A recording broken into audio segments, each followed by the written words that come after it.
Jerry marche dans les bois. Il a froid, faim et est perdu. Il fait quelques pas et s'arrête car il entend quelque chose. Il se dirige vers la source du son et trouve une grande clairière. Il y a 3 maisons. Dans laquelle Jerry doit-il entrer?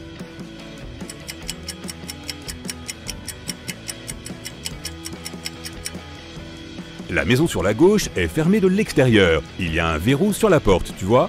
La maison de droite semble sûre, mais regarde ces empreintes de pas qui mènent à la porte. Ce sont des empreintes de pattes de loup. Jerry devrait choisir la maison du milieu. Un voyageur marche dans le désert depuis plusieurs heures. Il ne lui reste plus d'eau et il perd ses forces. Il grimpe une petite colline et voit 3 lacs. Ils sont éloignés les uns des autres et seul l'un d'entre eux est réel. Aide le voyageur à distinguer la réalité des mirages.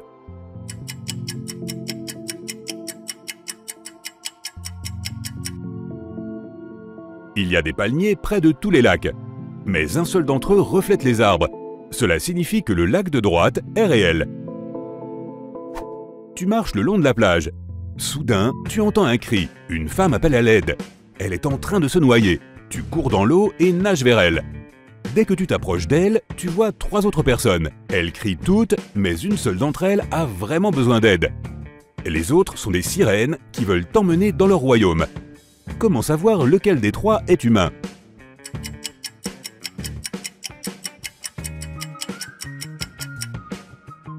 Plonge sous l'eau pour voir qui a une queue de poisson. Richard aime les bâtiments abandonnés et les vieux châteaux. Aujourd'hui, il va inspecter une énorme maison qui a appartenu à un vampire il y a longtemps. Enfin, c'est ce que disent les légendes. Richard n'y croit pas du tout. Il prend son appareil photo et se met en route. Il fait sombre et froid dans la maison. Des craquements viennent du couloir. Richard allume une lampe de poche et voit 3 vampires. Il commence à s'enfuir, mais s'arrête et revient sur ses pas. Il semblerait que ces vampires soient faux. Comment le gars a-t-il compris cela?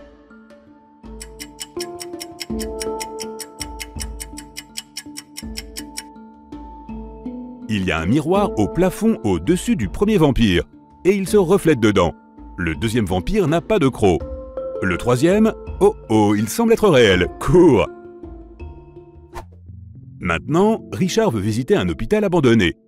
Il y a des rumeurs selon lesquelles des loups-garous vivent ici. Richard est sûr que ce n'est qu'un mythe. Il marche toute la nuit dans les salles obscures de l'hôpital, mais ne trouve rien.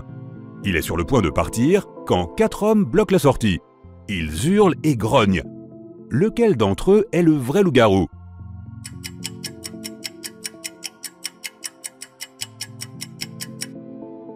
Aucun.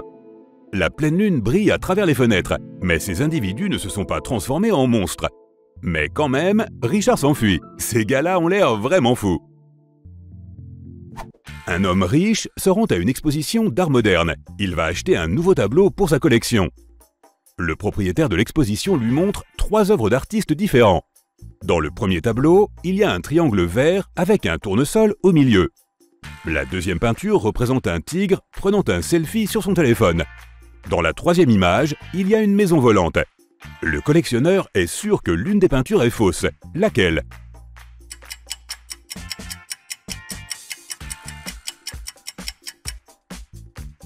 Chaque toile porte la signature de l'artiste et la date à laquelle elle a été créée. La peinture avec le tigre est datée de 1957. Il n'y avait pas de téléphone portable et de selfie à cette époque.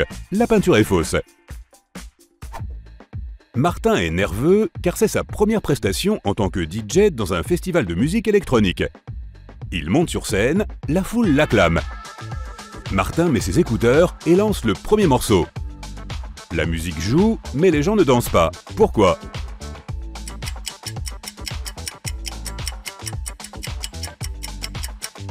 La musique passe seulement dans les écouteurs du DJ. Martin n'a pas connecté le fil aux enceintes, tu vois?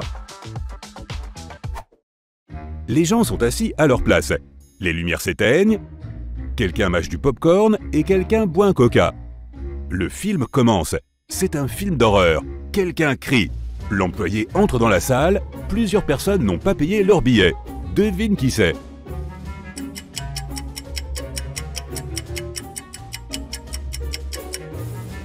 Personne n'a de billet. Entrée libre, dit la note épinglée à la porte du fond. Jack marche dans une ancienne ville abandonnée dans le désert.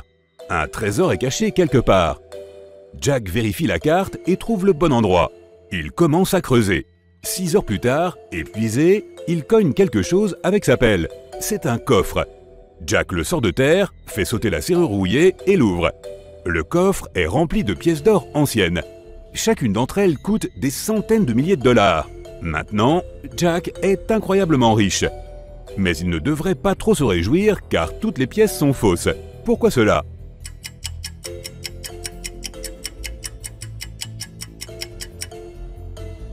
Chaque pièce a une date, 145 avant Jésus-Christ. On dirait qu'elles sont très vieilles. Mais les gens qui vivaient à cette époque ne pouvaient pas écrire BCE sur leurs pièces car ils ne savaient pas qu'ils vivaient avant l'ère actuelle. Le roi d'un pays organisait un festin auquel il avait invité tous ses amis. Les invités se sont rassemblés dans la grande salle, mais avant que la fête ne commence, l'un d'entre eux a informé le roi que toutes les boissons étaient empoisonnées. Le roi n'a rien dit et a proposé à tout le monde de porter un toast au nouveau millénaire. Tous les invités se sont levés et ont levé leurs verres. C'est alors que le roi a remarqué le méchant qui avait essayé de l'empoisonner, lui et les autres invités. Qui est-ce ?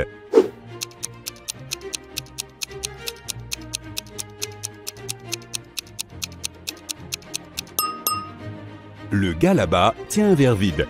Il sait que les boissons sont empoisonnées, donc il n'a rien versé dans son verre. Un jour, par une froide nuit d'hiver, quelqu'un a volé des bijoux dans la maison d'un célèbre chanteur. Le voleur n'a pas réussi à s'enfuir loin car une voiture de police passait par là. Le cambrioleur a caché le sac avec les bijoux dans la neige et a disparu dans la foule. Le détective Anderson a réussi à attraper 2 suspects. Regarde-les et essaie de deviner qui a cambriolé la chanteuse.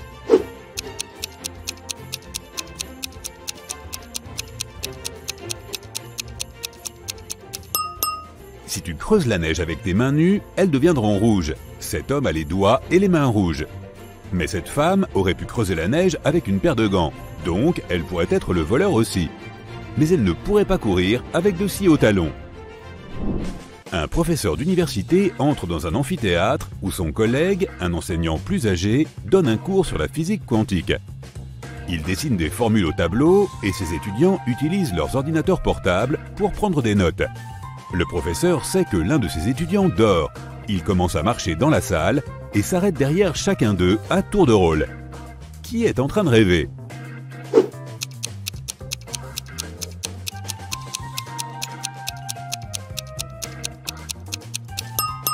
Presque tous les élèves écrivent leurs formules sur leur ordinateur portable. Sauf celui-là. Son écran est éteint. C'est parce qu'il s'est endormi. L'inspecteur Anderson poursuit un voleur vêtu d'un smoking. Soudain, le criminel court à l'intérieur d'un immense hall. Toutes les personnes présentes sont habillées de manière formelle. Aide le détective Anderson à trouver le suspect parmi eux.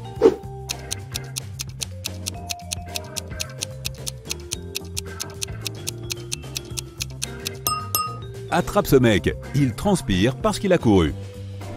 Le patron de Léo lui a crié dessus parce qu'il n'avait pas terminé son plan de travail de la semaine. Maintenant, Léo doit passer tout son week-end au bureau pour finir son boulot. Le patron a pris la carte magnétique de Léo pour qu'il ne puisse pas quitter le bâtiment. Quelques heures plus tard, Léo commence à avoir faim. Il n'y a pas d'eau ni de nourriture dans le bureau, mais il y a un réfrigérateur et une glacière dans la pièce voisine, derrière la porte à serrure magnétique. Le lundi, Léo donne à son patron le rapport terminé. D'une manière ou d'une autre, le gars a réussi à obtenir de la nourriture et de l'eau. Comment a-t-il fait ?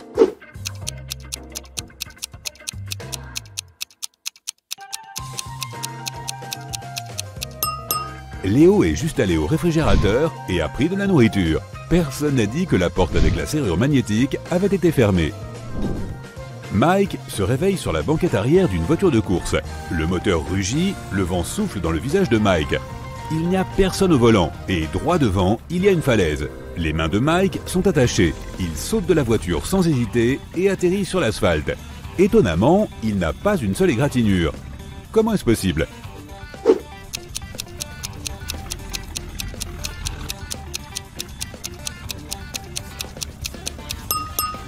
La voiture ne bouge pas, seul son moteur tourne.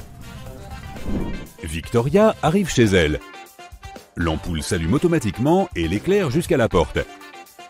Victoria insère la clé et entre à l'intérieur. Quelques heures plus tard, on sonne à la porte. Elle regarde par le judas et voit la silhouette d'un homme coiffé d'un chapeau. Victoria a peur d'ouvrir la porte. Mais pas parce que c'est un étranger, mais parce que ce n'est pas un humain. Pourquoi pense-t-elle cela?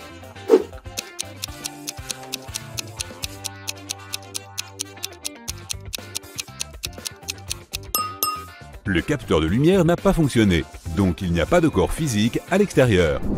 Il y a un énorme hangar à avions au bord du désert. Tyler, un pilote, entre à l'intérieur et voit un chat qui dort près du plafond sur l'une des poutres. Tyler décide de le sauver. Il n'y a pas d'escalier et rien d'autre qui puisse être utilisé pour y accéder. La seule chose que Tyler voit est une grande flaque d'eau sur le sol. Comment le chat est-il arrivé là?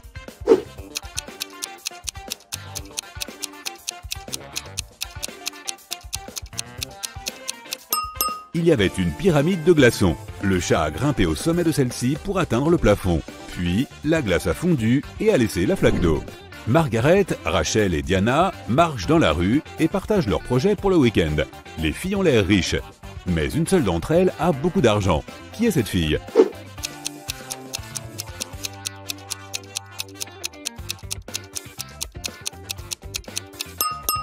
C'est Margaret. Tu peux voir la clé d'une Ferrari dans son sac. Rachel rêve de devenir une actrice célèbre. Enfin, son rêve est sur le point de se réaliser. Une célèbre agence de casting a invité Rachel pour un entretien. Elle arrive au bureau pour rencontrer son nouvel agent tôt le matin. Il y a 4 personnes dans la salle. Peux-tu dire laquelle est l'agent de Rachel?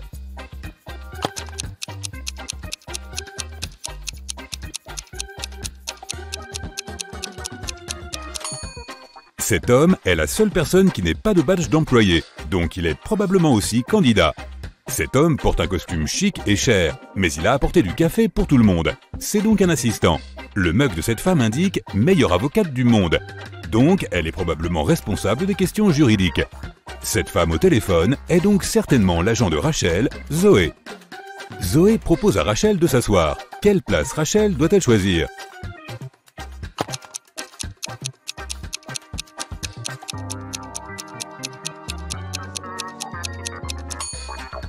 Il manque un pied à cette chaise et quelqu'un a renversé du café sur celle-ci.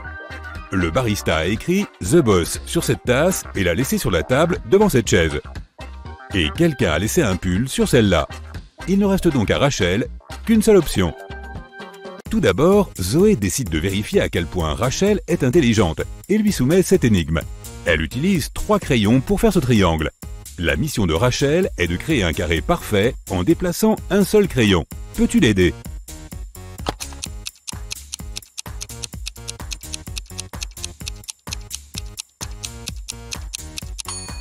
Voici la solution. 4 est le carré de 2. Après l'entretien, Zoé déballe un colis envoyé par le dernier écrivain Tendance.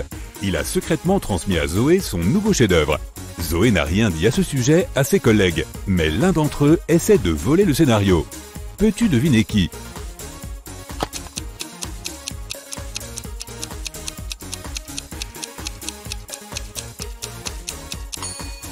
C'est l'assistant. Il utilise sa caméra frontale pour prendre des photos du plafond en miroir pendant que Zoé lit le scénario. Zoé accompagne Rachel à sa première audition. Rachel rejoint d'autres actrices dans une file d'attente. Elles sont toutes en compétition pour le rôle principal d'une nouvelle série. La protagoniste est censée avoir une mauvaise vue, si bien que toutes les prétendantes ont mis de fausses lunettes pour entrer dans le personnage. Rachel n'a pas convaincu et une autre actrice, Sarah, a décroché le rôle. Rachel est très contrariée, mais soudain, Sarah tombe par terre. Elle est inconsciente et Rachel appelle les secours. Les médecins disent que quelqu'un a empoisonné Sarah, mais toutes les actrices ont mangé les mêmes encas et bu la même eau. Les médecins vérifient les aliments et, en effet, tout est normal. Peux-tu deviner ce qui s'est passé?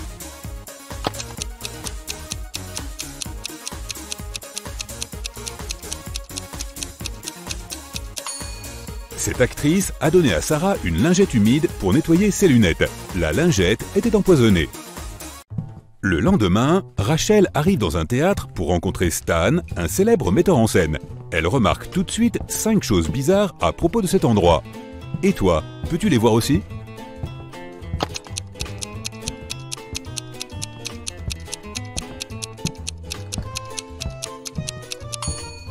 quelque chose ne va pas avec la gravité. En particulier avec ce lustre qui ne pend pas du plafond comme il le devrait. Le vent que crée le ventilateur souffle vers la droite, mais les cheveux de cette actrice ondulent vers la gauche. Il y a des traces de pas humains sur le plafond. Les projecteurs sont rouges, mais l'éclairage de la scène est bleu. Et l'ombre de cette ballerine est dans le mauvais sens. Stan présente Rachel à ses acteurs préférés, Josh, Stéphane et Tim. Ce sont des triplés qui plaisantent en permanence. Cette fois, ils ont convenu que l'un d'entre eux dirait la vérité et que les deux autres mentiraient. Ils parlent de leur jeu à Rachel, qui doit deviner leur prénom. Le premier dit qu'il s'appelle Josh. Le deuxième se présente comme Stéphane. Et le troisième dit « Le deuxième frère dit toujours la vérité. Peux-tu découvrir qui est qui ?»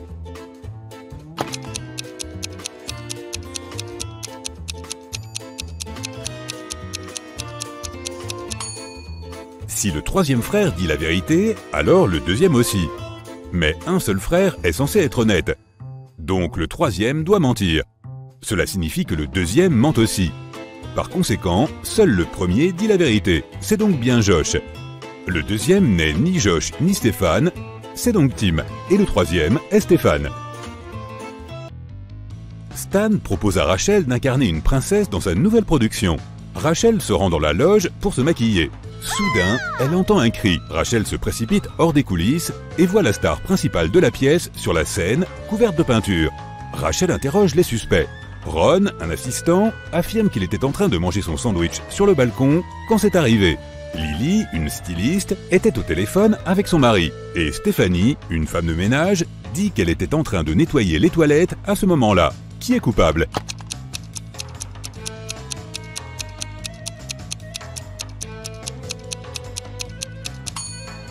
C'est Ron. Il tient un sandwich qui n'est pas encore déballé. Maintenant que Rachel a du travail, elle a besoin d'un endroit où dormir à Hollywood. Elle commence à chercher un appartement et se rend dans 3 agences. Chaque agence lui fait visiter un appartement. Rachel les aime tous, mais lorsqu'elle examine les appartements, elle réalise qu'il y a des escrocs parmi les agents immobiliers. Rachel regarde les documents avec attention. Quel appartement devrait-elle choisir ?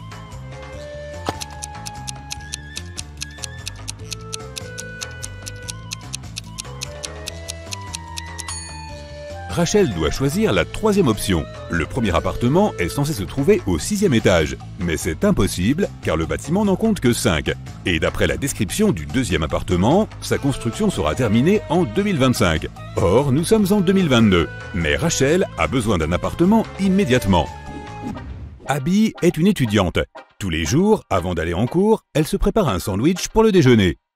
Et ce sandwich disparaît de son sac à chaque fois. Cette fois, ça suffit. Abby n'en peut plus de mourir de faim, elle décide de débusquer le coupable. Le jour suivant, elle laisse exprès son sac en classe.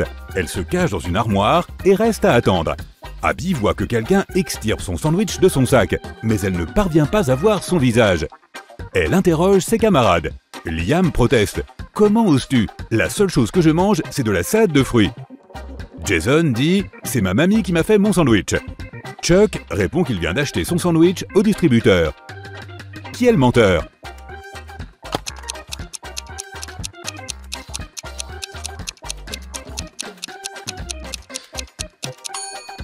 Il n'y avait pas de salade dans le sandwich d'Abby. C'est donc Jason qui lui a volé. Abby passe son premier examen et décide de faire une fête. Elle invite tous ses amis. C'est aussi à cette soirée qu'Abby découvre que l'un de ses amis n'est pas humain. De qui s'agit-il?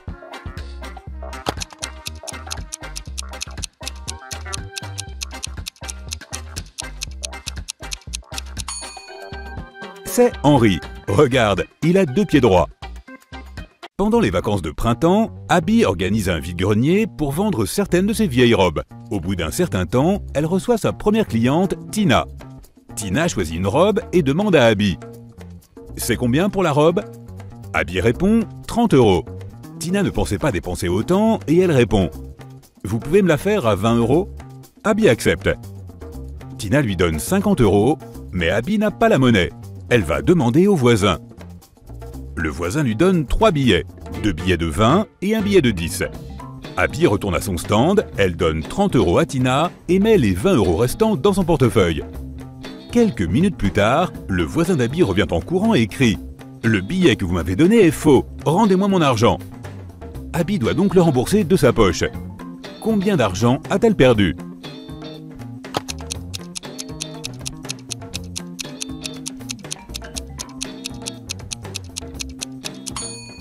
Tout d'abord, Abby n'a rien gagné en vendant la robe. Le prix de vente était de 30 € avant la réduction. Puis elle a dû rembourser 30 € de sa poche au voisin. Abby a donc perdu 60 €. Abby invite sa meilleure amie au parc pour faire du patin à glace. Après avoir patiné quelque temps, elle décide de casser la croûte. Elles choisissent les mêmes garnitures et ajoutent plein de sauce. 10 minutes plus tard, Nina tombe très malade. Abby doit appeler l'ambulance. À l'hôpital, le diagnostic tombe.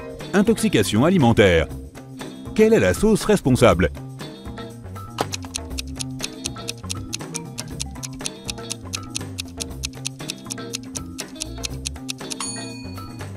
Celle-ci. Abby n'a pas mis de sauce à l'ail. Dès que Nina se sent mieux, Abby l'emmène faire une balade. Elle repère la maison la plus effrayante du quartier et décide d'aller jeter un coup d'œil. Grosse erreur!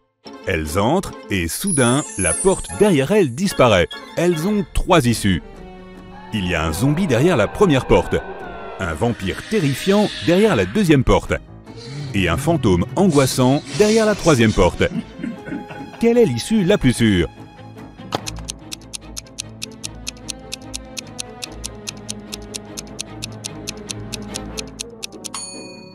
Elle devrait choisir la troisième porte. Les fantômes ont beau faire peur, ils ne peuvent pas vraiment faire de mal. Au pire, tu risques d'être couvert d'ectoplasme. Nina et Abby se retrouvent dans la pièce suivante.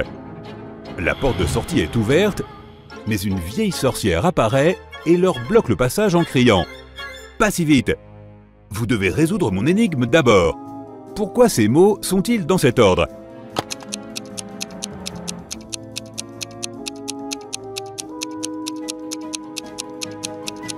Voici la bonne réponse. Ces mots riment avec 1, 2, 3, 4 et 5. C'est pour ça qu'ils sont dans un tel ordre. La sorcière téléporte Nina et Abby dans sa cave. Mais les filles n'abandonnent pas et trouvent 3 autres issues. La pièce derrière la première porte est remplie de gaz toxiques très dangereux pour les poumons et pour la peau. Derrière la deuxième porte, une masse de 300 kg écrase tous ceux qui essaient de passer. Un tigre affamé attend ceux qui choisissent la troisième porte.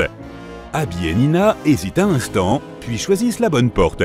Quelle porte ont-elles choisi?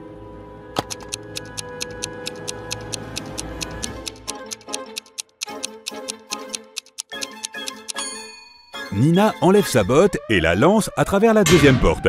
La masse écrase la botte, les filles entrent en courant et ferment la porte derrière elles. Elles s'enfuient ensuite par la fenêtre.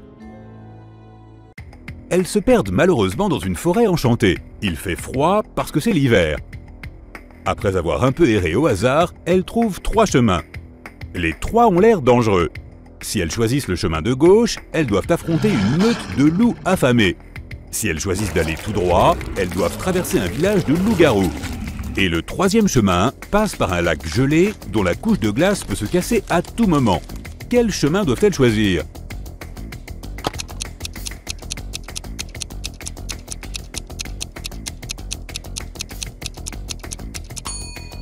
Elle devrait prendre le 2e chemin. Regarde le ciel, c'est la nouvelle lune. Les loups-garous ne sont dangereux qu'avec la pleine lune. Zach a vu au sous-sol une boutique de divination. Ça ferait du très bon contenu pour le vlog. Il est donc descendu. Mais dès que Zach est entré dans la boutique, toutes les portes et fenêtres ont disparu. La méchante sorcière a proposé un marché aux garçons. Elle avait 2 cartes identiques. Sur l'une d'entre elles était écrit « Évasion », tandis que l'autre disait « Épouse-moi ». Zach ne pouvait choisir qu'une seule carte. S'il prenait la carte « Évasion », il était libre. Et s'il choisissait la carte « Épouse-moi », il resterait avec cette sorcière terrifiante pour toujours. La sorcière ne voulait pas qu'il ait une chance de s'échapper. Elle a donc écrit « Épouse-moi » sur les 2 cartes. Zach s'attendait à ce que la sorcière le fasse. Mais il a quand même réussi à gagner et à s'échapper. Comment a-t-il réussi ?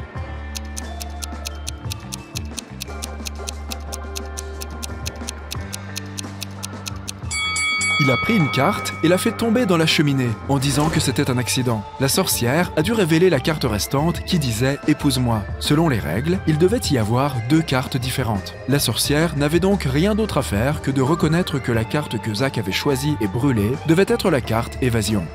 Peter et Zach ont continué leur voyage. Dans la soirée, les gars ont vu 3 autostoppeurs à proximité d'un arrêt de bus. Ils ne pouvaient choisir qu'un seul d'entre eux. Qui devraient-ils choisir ?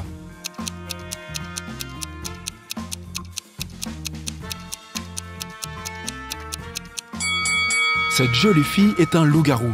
Regarde ses pieds. Elle a déjà commencé à se transformer car c'est la pleine lune.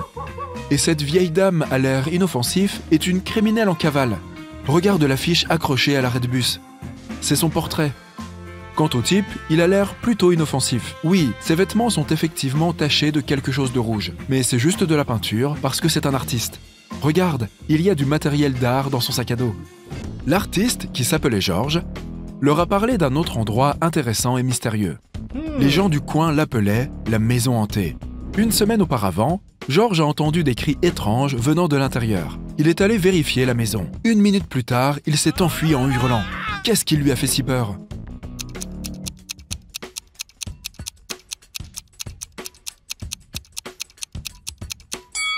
Le portrait de cet horrible clown est effrayant. Zach et Peter ont décidé d'explorer cette maison hantée. Quand ils sont entrés dans le bâtiment, ils n'ont vu aucun portrait, mais ils ont entendu des cris qui venaient du sous-sol. Ils sont descendus et ont trouvé un haut-parleur qui repassait les cris en boucle. Il y avait un costume de clown dans le placard. Zach et Peter ont trouvé 3 suspects parmi les voisins et leur ont posé une seule question. « Qu'as-tu fait il y a une semaine ?» Monsieur Daniels a répondu « Je suis parti en vacances en Espagne pendant 2 semaines. Nous sommes rentrés hier. » Jessica a dit « J'ai une peau très sensible. Je ne voudrais pas l'abîmer en portant un masque de clown. » Quant à Henry, il a dit qu'il préparait ses examens pour l'université 24 heures sur 24. Qui ment ?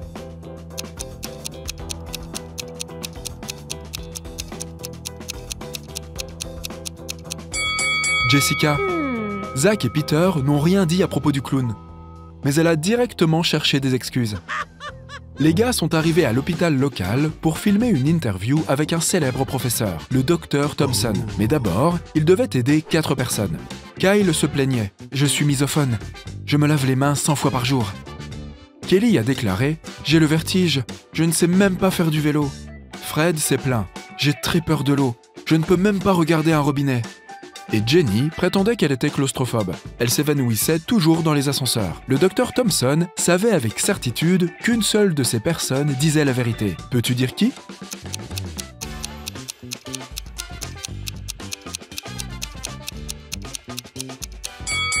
Fred ne peut pas avoir peur de l'eau. Il a un aquarium avec des poissons chez lui. Jenny vit dans une minuscule camionnette. Elle ne peut donc pas être claustrophobe.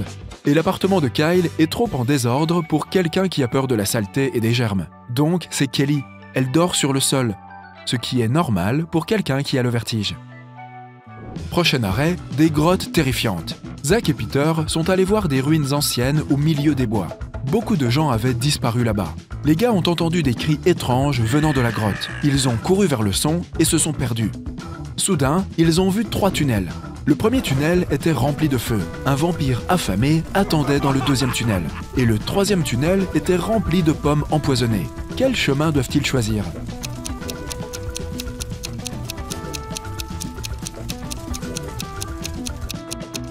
Le 3e tunnel est sans danger. Les gars n'ont pas à manger ces pommes. Après leur formidable aventure dans la grotte, Zach et Peter sont allés au supermarché pour faire des courses. Je suppose que les pommes leur ont donné faim. Peux-tu voir un fantôme dans cette pièce ?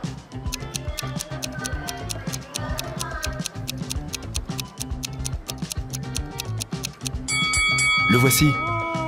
Peter et Zach ont découvert que des gens avaient vu des zombies dans cette ville abandonnée. Ils ont donc décidé de faire un arrêt là-bas pour vérifier par eux-mêmes. La ville semblait vide. Les gars étaient très déçus. Mais soudain, une foule de zombies affamés a surgi de nulle part et a commencé à les poursuivre. Les gars se sont précipités dans un hôpital et ont verrouillé la porte. Les zombies ont commencé à défoncer la porte. Heureusement, un hélicoptère avec une équipe de secours est arrivé rapidement. Il allait atterrir sur le toit. Zach et Peter devaient y aller le plus vite possible. Aide-les à trouver le chemin le plus court.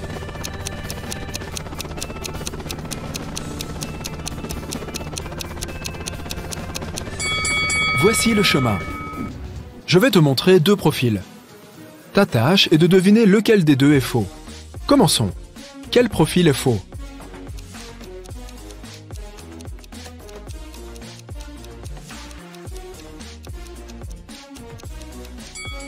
Ça doit être celui de gauche. La fille n'a que 13 ans. Elle ne peut pas faire son doctorat. Et ces deux-là?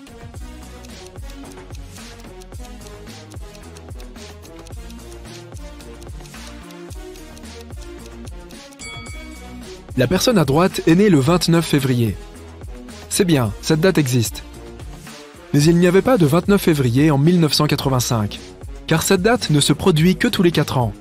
Donc, le profil de droite doit être faux.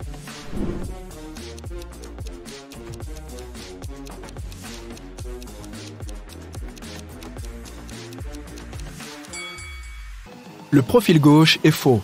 Les pilotes sont censés avoir une vision parfaite, donc le gars ment probablement sur quelque chose. Jette un coup d'œil à ces profils.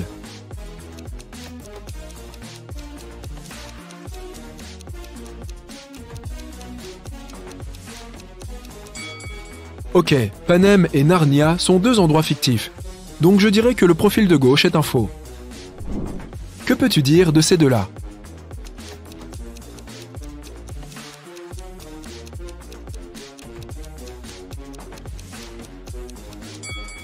Pour autant que je sache, les jeunes de 14 ans ne peuvent pas se marier au Canada.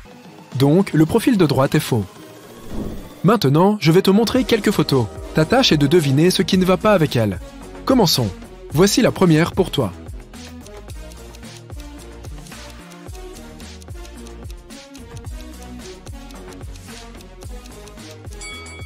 Regarde, ce train transporte une voiture moderne, mais c'est le Far West. Il n'y avait pas de voiture à l'époque. Peux-tu dire ce qui ne va pas ici?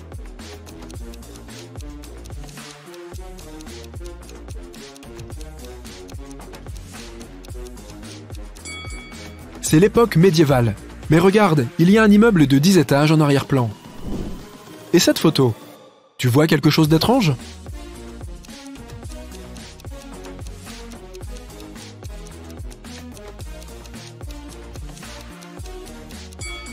La femme porte des baskets. Regarde bien, qu'est-ce qui semble bizarre ici?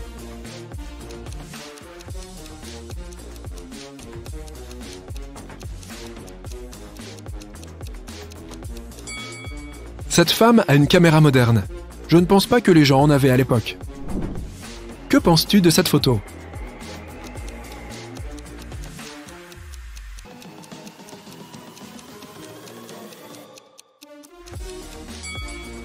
La montagne en arrière-plan est verte. Il n'y a pas de neige. Continuons. Qu'est-ce qui ne va pas ici?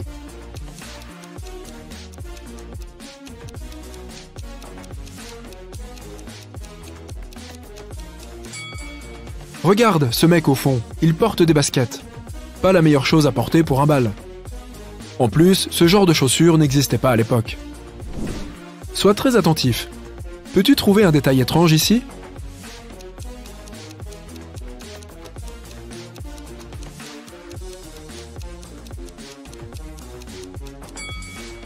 Ce type a 3 mains. Comme c'est pratique. Ryan avait un faible pour une fille de son école, Amelia. Un jour, il a reçu un modèle disant qu'elle l'aimait bien. Alors, Ryan a décidé de lui répondre et de l'inviter au bal de fin d'année. Malheureusement, il ne se rappelait pas quel était le pupitre d'Amelia. Il y avait 2 possibilités. Tu peux deviner quel est le pupitre dont il a besoin?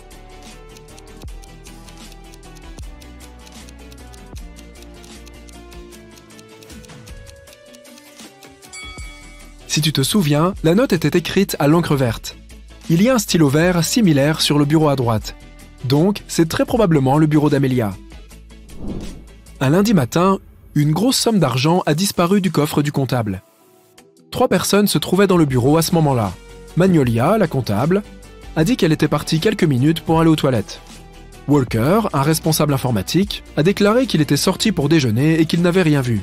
Dawson, un employé de ménage, a dit qu'il était en train de nettoyer le 2e étage à ce moment-là.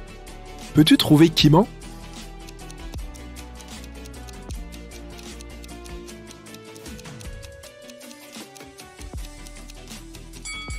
C'est Walker. Il a dit qu'il avait pris sa pause déjeuner. Mais c'était encore le matin à cette heure-là. Tessa travaille dans un magasin de vêtements en banlieue. D'habitude, elle n'a pas beaucoup de clients. Un jour, elle n'en a eu que 3. La première personne a acheté une ceinture et un sac à main. La deuxième a choisi une robe. Et le troisième client a pris un chapeau. L'un d'entre eux était un criminel et Tessa l'a dénoncé à la police. Qui est le criminel et comment la jeune fille l'a-t-elle compris?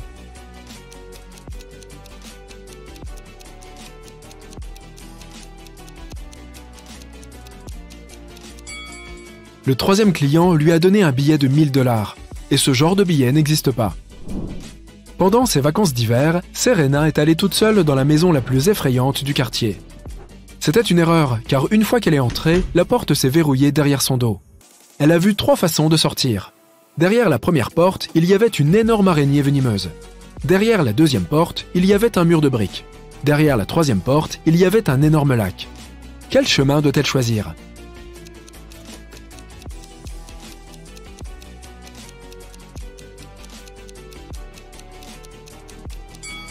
Elle devrait choisir la troisième option. C'est l'hiver et le lac est gelé.